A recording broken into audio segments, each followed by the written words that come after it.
Hello friends. तो हम लोग स्टडी कर रहे हैं हिस्ट्री ऑफ इंग्लिश लिटरेचर को बहुत ही सिंपल और आसान तरीके से। तो हम लोग स्टडी कर रहे हैं रकुल तिलक के द्वारा लिखी गई book a short history of English literature. हम लोग स्टडी करेंगे chapter 14 some essayist of the 20th century. इसी बुक का एक जो पार्ट है। तो इससे पहले हम लोगों ने पढ़ा था ईवी लुकास को। आज पढ़ेंगे हम लोग जी के चेस्टरटन इनके बारे में, जिनका लाइफ स्पैन है 1874 टू 1936। तो बुक में जो भी बातें हैं उनको पढ़ने से पहले हम इनके बेसिक्स के बारे में पढ़ लें। तो हम चलते हैं नोट्स की तरफ। जी के चेस्टरटन, इनका लाइफ स्पैन रहा 29 मई 1874 से 14 जून 1936। इनका पूरा नाम गिलबर्ट कैथी चेस्टरटन है।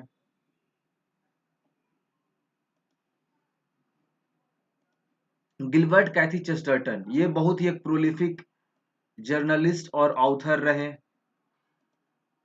उसके बाद हम जानते हैं कि ये बहुत जाने जाते हैं अपनी फिलॉसफी के लिए। Ontology, poetry, playwright, apologistic, biographies, detective fiction, literary and social and political commentaries, modern history. तो इन्होंने different genres, different varieties, different fields में इन्होंने काफ़ी कुछ लिखा और हर फील्ड में ये काफ़ी फेमस हुए। हर फील्ड में इन्होंने बहुत ही कंट्रीब्यूटिव अपना रोल दिया। हम देखते हैं बहुत बड़े जर्नलिस्ट रहे हैं, ऑथर रहे हैं। फिलॉसफी के बारे में इन्होंने काफ़ी कुछ लिखा है। ओंटोलॉजी फिलॉसफी का ही एक पार्ट है, उसके बारे में इन्होंने काफ़ी कुछ लिखा। Poetry, playwright, drama, Christian apologetics.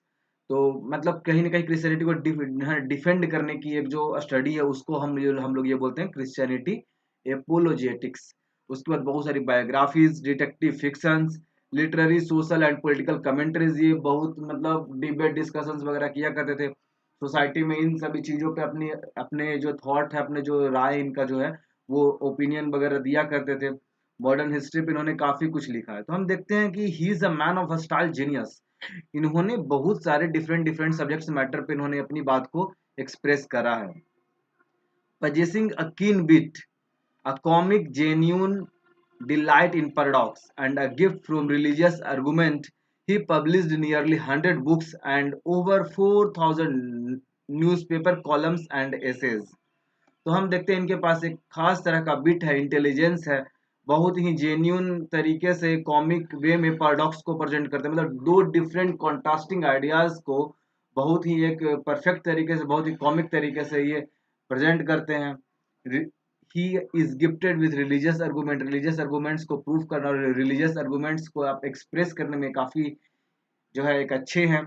इन्होंने 100 बुक्स और 4,000 न्यूज कॉलम्स और एसेज लिख चुके हैं। इनको एक फेमस नाम से जाना जाता है, जैसे कि प्रिंस ऑफ पैराडॉक्स, इस नाम से भी इन्हें जाना जाता है। हम देखते हैं कि जीके चेस्टरटन जो है 20th सेंचुरी के बेस्ट राइटर में से एक है, क्योंकि इनके बारे में कहा जाता है कि he said something about everything and he said it better than anybody else. तो वो क्या थे कि उन्होंने हर चीज के बारे में कुछ ना कुछ कहा और लोगों से बेहतर कहा, इसलिए ये जाने जाते हैं। But he is no mere wordsmith. Wordsmith मतलब होता है कि one who plays with word very well. तो वो वर्ड स्मिथ तो है, लेकिन वो सिर्फ वर्ड स्मिथ नहीं है, इसके साथ ही साथ वो हर चीज को बहुत ही अच्छे तरीके से एक्सप्रेस करते हैं। That's why he is special.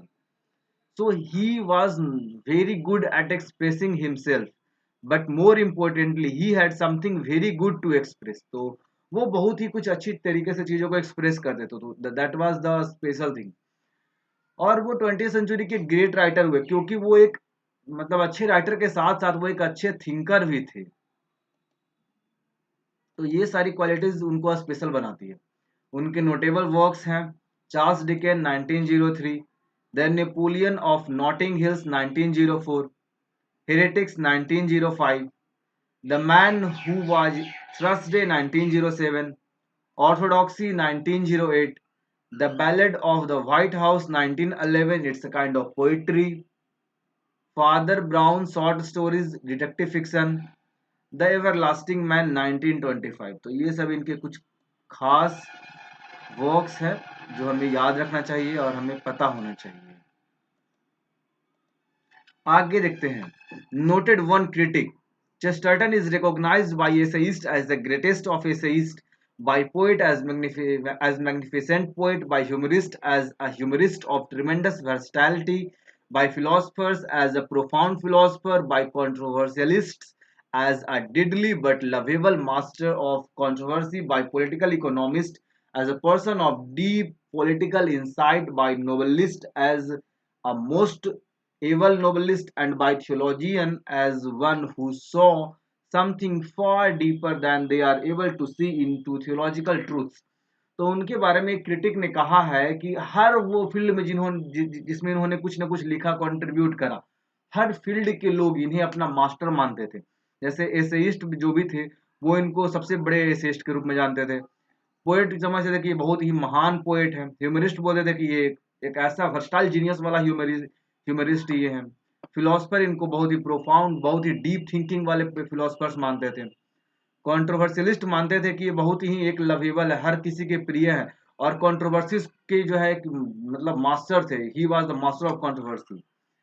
Political economist मानते हैं कि इनके पास डीप पॉलिटिकल इंसाइट्स थे, बहुत ही डीप थॉट्स थे। नोबलिस्ट इनको ग्रेट नोबलिस्ट मानते हैं, और थियोलॉजियन बोलते हैं कि इनके पास कुछ ऐसा डीपर इंसाइट था जो हम लोग नहीं देख पाते, जो कॉमन थियोलॉजियन नहीं देख पाते हो, वो ये देख सकते थे। तो इनके पास ये सारी खूबियां थी। तो हम लोग देखते हैं कि जीके चेस्टर्टन जो है, इनका लाइफ स्पैन ये रहा। तो ये भी एक इम्पोर्टेंट जो है हम लोग के लिए हो जाता है। 29 ऑफ मई 1874 से 14 जून 1936। पूरा नाम गिलबर्ट कैथी चेस्टर्टन है। एक प्रोलिफिक जर्नलिस्ट और ऑथर रहे हैं। इन्होंने डिफरेंट जो है जॉनराज, डिफरेंट जो सब्जेक्ट मैटर पे इन्होंने काफ़ी कुछ लिखा है। काफ़ी जो है तेज दिमाग के हैं। 100 से ऊपर बुक इन्होंने लिखा, 4000 से ऊपर न्यूज़पेपर कॉलम्स और एसेज लिखा। इन्हें प्रिंस ऑफ पैराडॉक्स के नाम से भी जाना जाता है, मतलब एक इनका निकनेम या फिर इनको एक उपाधि दिया गया, ये कह सकते हैं। इन्होंने हर चीज के बारे में कुछ ना कुछ कहा, और लोगों से बेहतर कहा। ये केवल वर्ड्स को प्रॉपरली अरेंज करने में नहीं, बल्कि उनको एक्सप्रेस करने में भी एक्सपर्ट हैं। ये बहुत ग्रेट थिंकर भी हैं, राइटर होने के साथ साथ। ये सब उनके कुछ इंपॉर्टेंट वर्क्स हैं। और इनके बारे में क्रिटिक ने कहा कि ये जिस फील्ड में रहना, हर फील्ड के लोगों ने इन्हें उस फील्ड का जो है बहुत ही एक्सपर्ट कहा। इन्होंने अपने करियर का स्टार्ट पेंटर के तौर पे किया था, और पेंटर के बाद इन्होंने जर्नलिज्म ट्राई किया, फिर धीरे धीरे ये राइटिंग पे आए। तो इनके लाइफ में काफ़ी सारा ट्रांजिशन होता रहा। इनके बारे में कहा जाता है कि he is an absent minded commentator. तो होता क्या था कि ये चीज़ें भूल जाते थे। इनके साथ ये एक इशूज़ था, ठीक है? बचपन से ये इशू था कि ये एब्सेंट माइंडेड थे। द थिंग वाज़ कि एक बार स्कूल में ये हॉलिडे के दिन, छुट्टी के दिन, ये स्कूल ग्राउंड में चले जाते हैं, और जब टीचर पूछते हैं कि आज तुम यहाँ क्यों आए हो, तो वो बताते हैं कि उन्हें लग रहा है कि आज स्कूल ओपन है, इसलिए वो चले आए थे। एक बार और की बात है कि ये मार्केट में चले गए थे, और इन्हें पता नहीं था कि इन्हें कहाँ होना चाहिए। तो वो अपनी वाइफ को कॉल करके पूछते कि वेयर, मुझे अभी कहाँ होना चाहिए, वेयर ही, मतलब where he ought to be. और मतलब इस तरह से बहुत बारी ऐसी होती है ना कि आप इन्हें भूल जाते हैं कि इन्हें क्या करना है, इनके लिए क्या इंपॉर्टेंट काम था, नहीं था। तो इन्हें चीज़ें पूछनी पड़ती हैं। एक और चीज़ है ना कि ये इनके ये जो आदमी है, जीके चेस्टरटन, इनका जो वेट है वो 400 पाउंड का था। तो ये काफ़ी जो है हैवी थे, काफ़ी। इसीलिए इनको है ना, एक जो है ना, सिंपल एक वर्ड में अगर किसी आदमी को एक्सप्लेन करना हो, तो इनका था इनॉर्मस। एक बार की घटना ये थी कि इतने वजन इनका है, इतना ये मतलब इतने ये मोटे थे कि एक बार ये कार में स्टक कर गए थे। तो ये भी एक कहानी, एक जो है इनके समय का लाइफ का एक काफ़ी जो है ह्यूमरस है, काफ़ी इंटरेस्टिंग एक स्टोरी रही कि ये किसी भी साइड से नहीं निकल पाए थे। तो ये काफ़ी इनॉर्मस थे। चलते हैं अब अपने बुक की तरफ, क्या कुछ लिखा है देखते हैं। G.K. Chesterton is a writer of a style genius, and his essays reveal an extraordinary range of mind. There was no subject on which he could not have found something original, and if possibly challenged to say from the fundamental basis of morale to the proper way of eating cheese. तो ये एक writer हैं, फर्स्टाइल genius ये हैं, इनको काफ़ी कुछ एक अच्छे से पता है। इनका ऐसे जो है extra ordinary range of mind. तो माइंड, हमारे मन में जो कुछ भी एक जो रेंज है, इनका बहुत ही एक व्यापक दायरा रहा। इन्होंने हर चीज़ पे कुछ ना कुछ लिखा है। कोई भी ऐसा सब्जेक्ट मैटर नहीं होगा जिस पे इन्होंने कुछ नया, कुछ ओरिजिनल नहीं लिखा हो। हम देखते हैं कि फंडामेंटल बेसिस ऑफ मोरालिटी, की मोरालिटी क्या होना चाहिए, वहां से लेकर हम चीज को कैसे खाएंगे, मतलब व्यवहारिकता, और जो है एक जो है नैतिकता, मतलब इन्होंने हर चीज को अपने एसेज में, अपने वर्क में इन्होंने टच करा है। And on each page of course is a hard hitting power of his style, और अपने स्टाइल को बहुत ही बखूबी दिखाते हैं अपने हर एक राइटिंग में। He is eloquent, provocative, splendid graphic and admirably humorous. तो उनके वर्क में इलेक्वेंस दिखता है, एक वाक्य कटुता दिखती है, प्रोवोकेटिव काफी एनर्जेटिक कर देती है, स्प्लेंडेड ग्राफिक मतलब स्प्लेंडेड मतलब पूरा फैला हुआ, ग्राफिक्स में की वो ब्यूटी, वो जो है विजुअल्स, तो वो आपको देखने को मिलता है। और ह्यूमर तो उनके वर्क में आपको देखने को मिलता ही, जैसा कि हमने देखा था कि एक क्रिटिक है जो जो ह्यूमरिस्ट है, वो बोलते हैं कि one of the best humourist ये हैं। तो ये तो हर फील्ड के एक्सपर्ट माने जाते हैं और हर फील्ड के लोग इन्हें अपना एक्सपर्ट मानते हैं। Originality and ingenuity in thought and approach are leading characteristics of his essay. तो उनके एसे की ये जो दो चीजें हैं वो काफी जो है एक इंसाइटफुल क्वालिटीज, ओरिजिनलिटी है, इंजेन्युइटी इन थॉट है, काफी जो है प्योर थॉट है, काफी जो है एक एक्सप्रेसिव थॉट है, इनका चीजों को बहुत अच्छे तरीके से ये एक्सप्रेस करते हैं। Often he makes use of Bitti paradox, तो जैसे हम लोगों ने पढ़ा कि ये प्रिंस ऑफ पैराडॉक्स के नाम से जाने जाते हैं, जो कि डिलाइटफुल भी है और सरप्राइजिंग भी है। मतलब ये इस तरह से पैराडॉक्सिकल आइडियाज को एक कॉमिकल वे में, एक बहुत इम्पैक्ट वे में प्रेजेंट करते हैं, जो लोगों को डिलाइट के साथ साथ जो है एक्सप्रेस भी करता है और उनको जो है एक तरह से सरप्राइज भी करता है, और इनडायरेक्टली ये प्रोवोक करता है नए थॉट्स को, इससे न्यू थॉट्स भी क्रिएट करने में हेल्पफुल करता है ये चीजें। His style is highly brilliant, self-conscious and idiosyncratic, complete with alliteration, balance, antithesis and paradox। तो हम देखते हैं कि उनका स्टाइल काफी ब्रिलियंट है, काफी कॉन्शस होकर, काफी अलर्ट होकर चीजों को लिखते हैं, बहुत ही पेकुलियर और बहुत ही जो है एक मतलब इनका इंडिविजुअल नेचर का इनके जो स्टाइल है, और इसमें बहुत सारे लिटरेशंस, बैलेंस, एंटीथेसिस और पैराडॉक्स से भरा पड़ा आपको मिलेगा। He constructs his sentence with great ingenuity, which offer a constant challenge to the reader and at times had an air of verbal if not intellectual puzzle।